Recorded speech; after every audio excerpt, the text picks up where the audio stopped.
انہو لحب الخیر لشدید، انسان کی ایک کمزوری کو بیان کیا کہ یہ دولت کی محبت میں بڑا سخت ہے. یہ چاہے اسے اور کچھ کرنا نہ آتا ہو، پیسے گننے سے بڑے آتے ہیں، اور دولت کی محبت میں یہ بڑا سیانہ ہے، اور یہ بہت زیادہ حریص ہے دولت کی محبت میں. سویر سے لے کر شام تک اس کی تگ و تاز، اس کی جد و جہد بس دولت کے لیے ہے. تو یہ دعا بھی مانگنے لگے تو دولت کی دعا آ جائے تو بڑی خشوع و خضوع سے مانگتا ہے. تو یہ بہت زیادہ شدید محبت کرنے والا ہے دولت سے، اور اس کا اوڑھنا بچھونا ہی دولت بن گیا ہے. سویر سے لے کر شام تک بس اس کا وظیفہ حیات ہی ہے. حالانکہ یہ اللہ نے ذمہ لیا ہے، وَمَا مِن دَابَّةٍ فِي الْأَرْضِ إِلَّا عَلَى اللَّهِ رِزْقُهَا، زمین پر چلنے رینگنے والی کوئی چیز ایسی نہیں ہے جس کا رزق اللہ نے اپنے ذمہ کرم پہ نہ لیا ہو.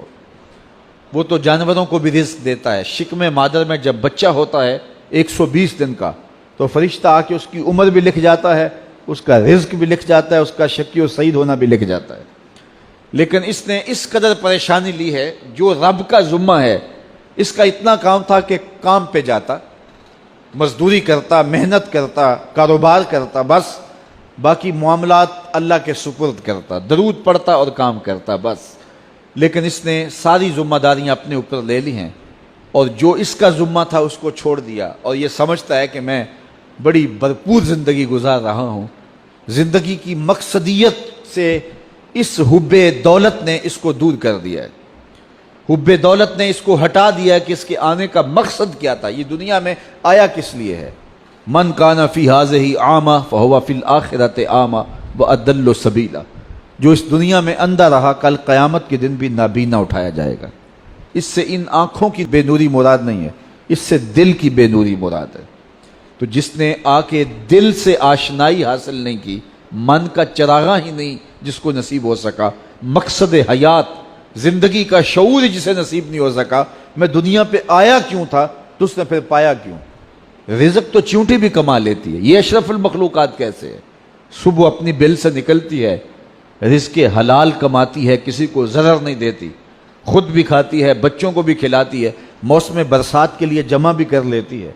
اگر یہی وظیفہ ایک انسان کا بھی ہو اور اس سے بڑھ کر کچھ بھی نہیں ہے، تو کیا فرق رہ گیا انسان میں اور ایک چونٹی میں. مقصد حیات کیا ہے اس کا. اکبر الہ آبادی مرحوم نے کہا تھا، کیا بتائیں احباب کیا کارنمایاں کر گئے، بی اے کیا، نوکر ہوئے، پینشن ملی اور مر گئے. کیا زندگی کا یہ مقصد تھا؟